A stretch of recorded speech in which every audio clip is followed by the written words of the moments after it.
today via Zoom. Hello, Professor. Our moderator, Bapak Dr. Imade SIM, Coordinator for the Research and Community Service Unit, Coordinator of Information and Cooperation Management, Head of the Master of Law, Head of the Doctor of Law, Coordinator of the International Undergraduate.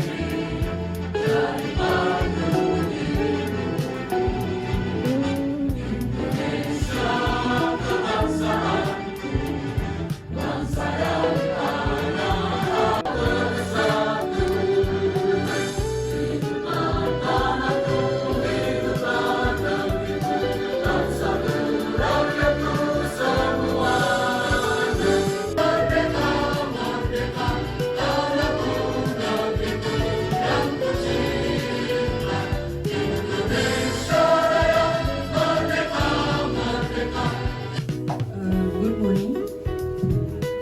Distinguished Dean of the Faculty of Law, Udayana University, Professor Tim Lindsay from the Melbourne Law School, respected lecturers, and dear students. It's my great pleasure on behalf of General with the theme Legal Research Methodology in the Digital Era between doctrinal tradition and technological innovation.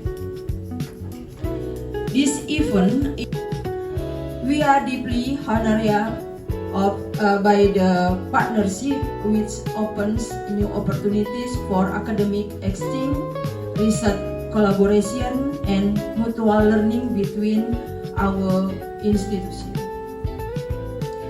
We are especially grateful to Professor Tim Lindsay, one of the most respected legal scholars. Distinguished guest as the Dean of the Faculty of Law di UNUD. Thank you. Good morning, everyone. Selamat pagi. Distinguished Professor Tim Lindsay, dear colleagues, students, ladies and gentlemen. It is great pleasure to welcome all of you to this Stadium General organized by the Faculty of Law Udayana University. I am very happy to see so many of you here today to discuss area. On behalf of the Faculty of Law Udayana University, I would like to sincerely thank Professor Spati for the passing of your father and mother this year. May their memory give you strength and peace. We hope that next year, Professor Tim, you can visit Bali not only as your partner, but as the member of law scholars in Indonesia. So Professor Tim Lindsay is one of Australia's. He holds a Bachelor of Law, Bachelor of Arts, and Bachelor of Letters from the University of Melbourne and completed his PhD thesis in Indonesian studies. That is the reason why he is called as the Indonesianist. A specialist in wide range of aspects of Indonesian law, including public law, criminal law, commercial law, and family law. Professor Tim Lindsay also teaches and researches Sharia or Islamic law in Indonesia and in the Southeast Asia region. With regards to the topic he will and he is the founder of Maniksen and also an executive editor of one of the greatest journals in the Australian Journal of Asian Law. Thank you very much. Thank you, Dr. Imade Yasika. And thank you also to Bapak Mura Parita said, what Widya Teja, or we call it Pari because it's a lot shorter. Not get past the first stage. Now, it's easy to say that a clearly stated simple argument is required, but what is an argument? What does that mean? And this is where it gets a little bit difficult because an argument is not a description of your topic. It's not a description of the problem you're going to write about. And an argument is not a response. It doesn't matter how complicated or how sophisticated your article is, you should be able to summarise it in one sentence. And I would suggest to everybody that before you submit an article to a journal, you test yourself. Can you summarise that article in just one sentence? So, Anyone, please, you may raise your hand. Either the students in the bachelor, master, or It's been an honor to have you here, and I've learned a lot of things from this exhibition. I'm interested in, by the way, I'm interested in posting my journal in international, but I feel not confident enough.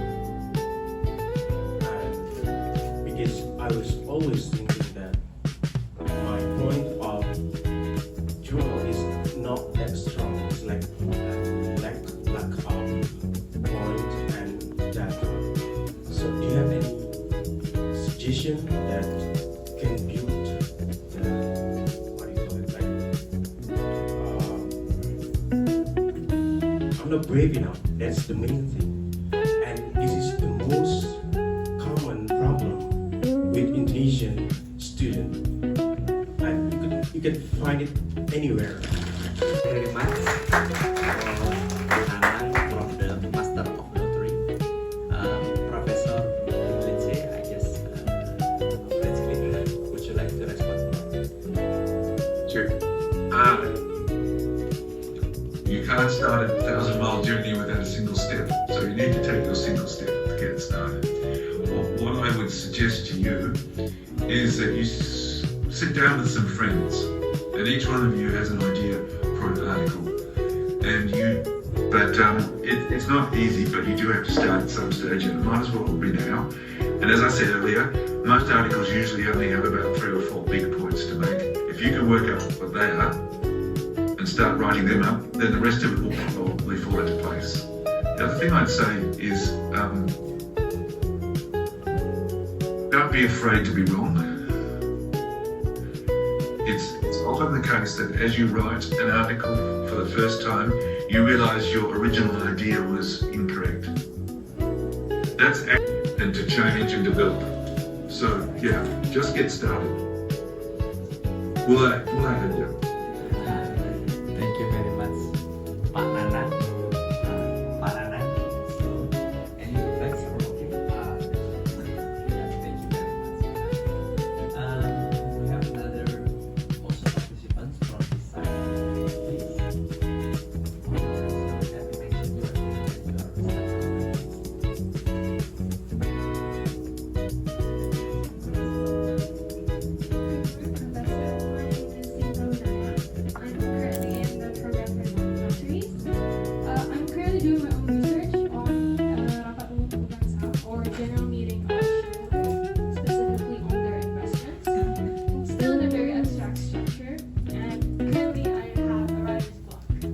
So I need an inspiration, or can you give me an advice for a specific vocabulary, keyword, command word that you are probably looking for in your published articles or for your certain argument or title. I do have a fixed structure or like what I want to have for my structured abstract and my structured research, but I specifically don't exactly know what would make it sound hookable or interesting. It'd be really nice to have your advice. Guys, could I jump in? I need to ask you a question. What is the big point you want to make about the shareholders' meetings? Well, specifically for notary, we make the acta or the deed, and that is for specifically in the notary case, there is a certain condition of where if in any case that anyone gave not exactly the right explanation, we still have to write it down on the deed, and in a way there is a responsibility that whatever we write in the deed has right thing that is in the field. So that's what I'm kind of debating on, whether that is specifically written on the rule or whether we have to follow the rule exactly. Like, as far as I'm aware, what we write is what people or what our clients give it to us. And if there are any mistakes or if there are any errors in the code, are we responsible for that error or anything like that? Okay, so let me just stop you there. Do you think you should be responsible, or do you think the law needs to be changed? Well, in terms of Pick one. specifically, I would not be liable for it because I am just writing on what they have been telling me. So it should be that the law should be regulated more specific on That's the answer. but like what That's the argument. So the argument is you could. Sorry, go on.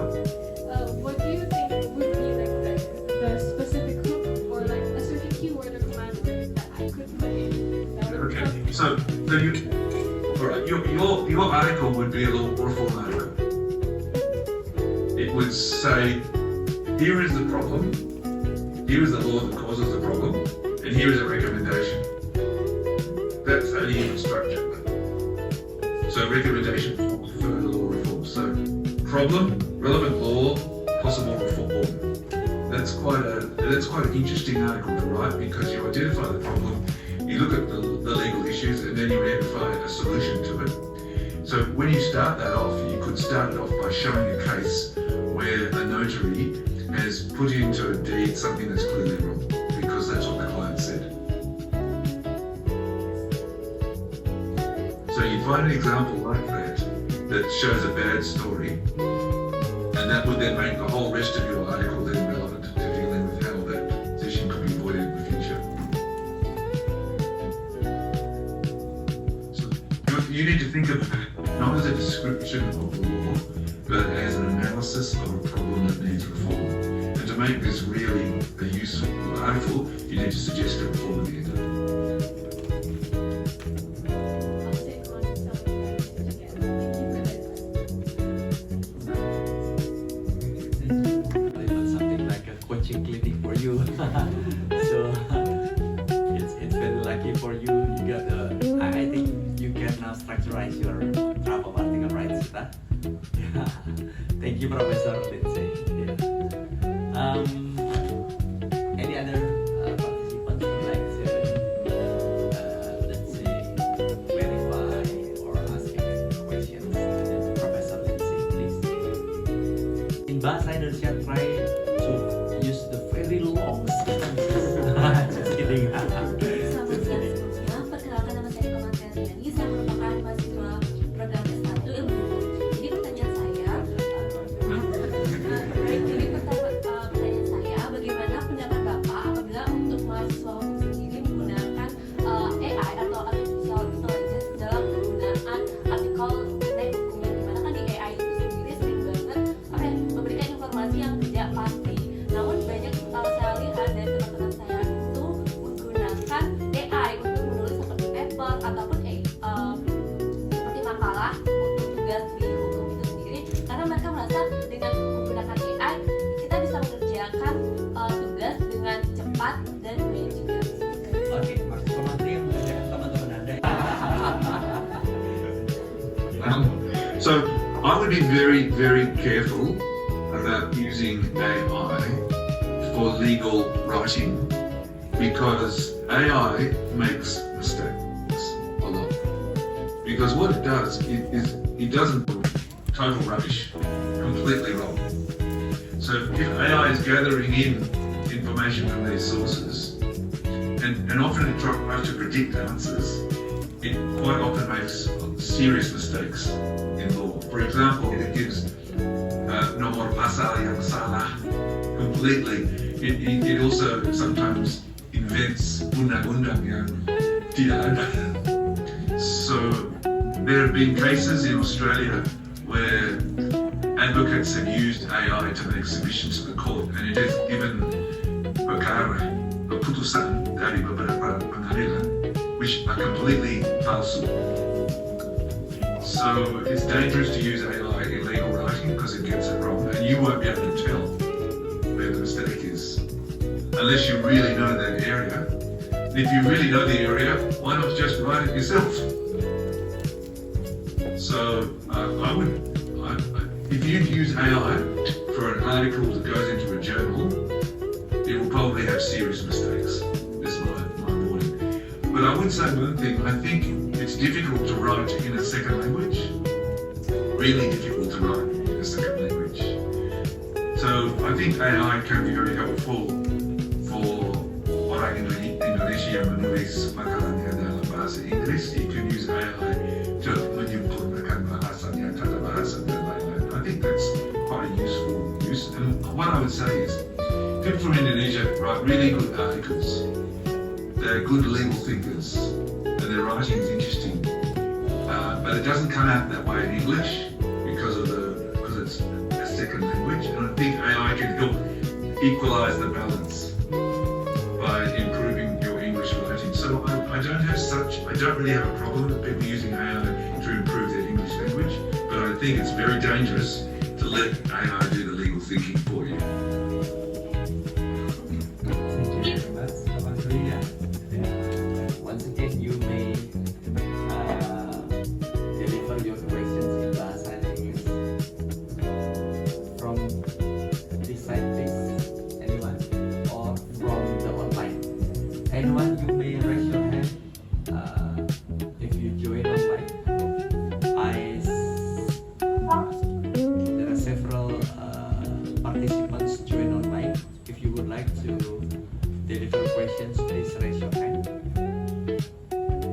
I just want to say that one of my students asked me, can I use AI to write my paper? And I said, if you use AI to write your paper, I will use AI to mark your paper.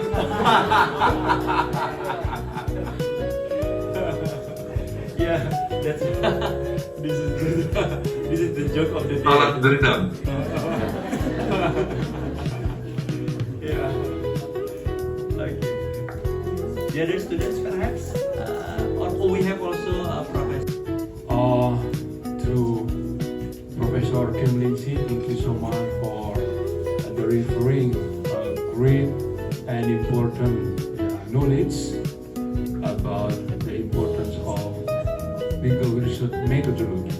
So, for those who didn't know the story between me and Pak Tim, I usually call him Pak Tim, and Pak Tim actually was my supervisor or promoter here for my PhD student.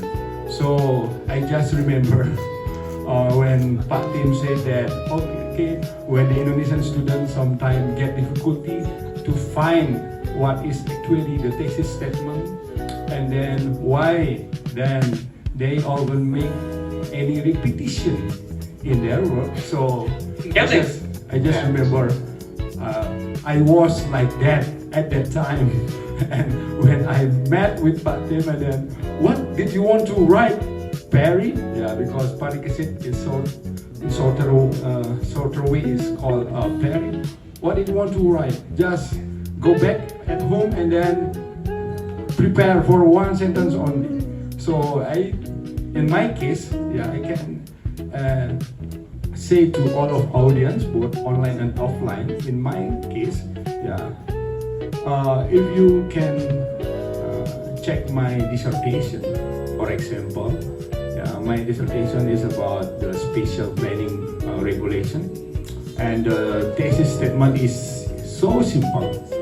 I can say that why the regulation of spatial planning in Indonesia is ineffective because of legal and non-legal factors. That's it. That's it. That's simple. That's pretty simple. Don't think too much. Don't think overwhelmed. Don't be under pressure. By making a good. If I keep this come here to deliver your question, please don't forget to mention your name and your study program.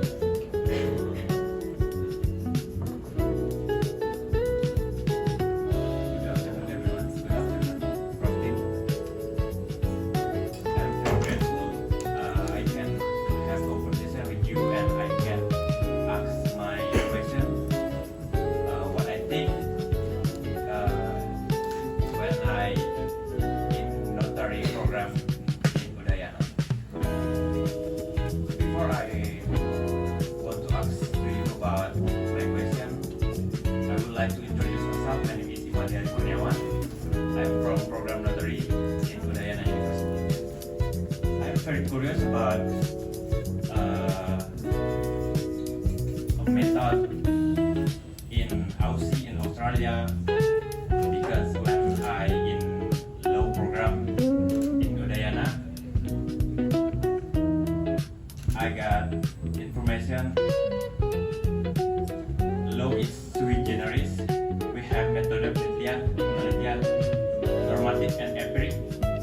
And I'm very curious in Aussie, what's the method used there? Is used normative or empiric or have another method? Thank you for this is my question. Thank you for the time. Okay, thank you. We regard ourselves as interdisciplinary. So we say that there is no one legal discipline. There are many, many multidisciplinary approaches. And there are, for example, people who write on legal theory. There are people who write on law and literature. There are people who write on law and the humanities. There are people who write pure traditional black letter doctrinal law. There are others who take a socio-legal approach to it. There are also people who write about law from a scientific point of view, looking at how law interacts with technology and so on. There are climate science people who write about law. So we would say there is no one legal discipline. Law is an area of study, and there are multiple disciplines that can be used to look at that area of law. So we would definitely say we are an interdisciplinary faculty. The second thing I would say is that there's actually no wall, tidak ada tembok antara normative dan empirical. There's no really big distinction between them. And I'll explain what I mean. If you go and do empirical fieldwork, for example, and then you try to analyse your theoretical fieldwork, you're going to be using normative values and ideas in order to analyse and understand it. And you can't actually really easily distinguish between empirical method and normative method because they overlap. Or if you think you're doing a normative project, you can't really test the value of the law and whether it works unless you put it in a socio-legal context, and that becomes empirical. So we would usually say that most legal projects involve elements that are both normative and empirical as well, and that it's not really all that helpful to make a big distinction between them. So our position would be there are many, many different approaches and many disciplines that you can use to look at law. It depends on the question you're asking yourself. For example, if you're saying, what is the response to the law in Kalimantan? That might be an empirical question, but you're still going to have to be normative in your understanding of the actual law itself. Or if you're going to say, how does the competition law operate? That might be normative, but you're going to have to be empirical to test it. So we say that the discipline or the theoretical approach depends on the question you're asking. Professor Tulise, any other question from audience? Please, I will check online object questions from this offline. Hello, participants. Any other questions? Maybe one more questions. It's like a coaching link. If you have a plan for writing an article, or you are at the initial stage of drafting an article, you may,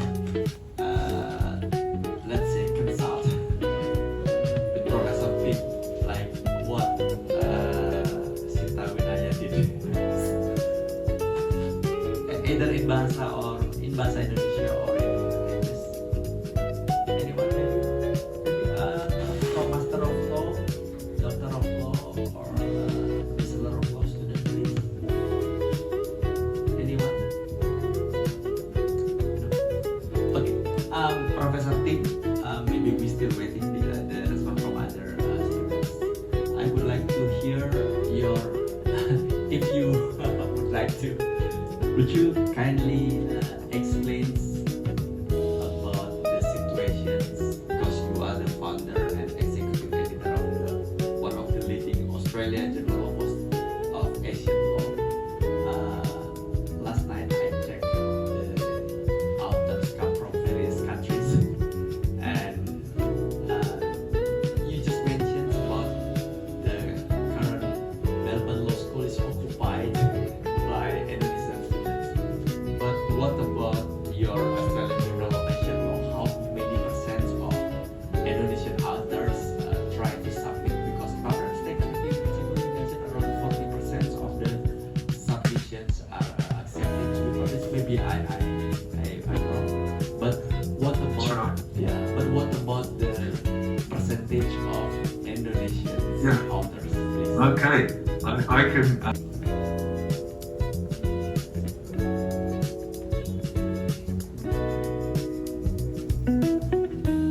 Okay, so can you see that?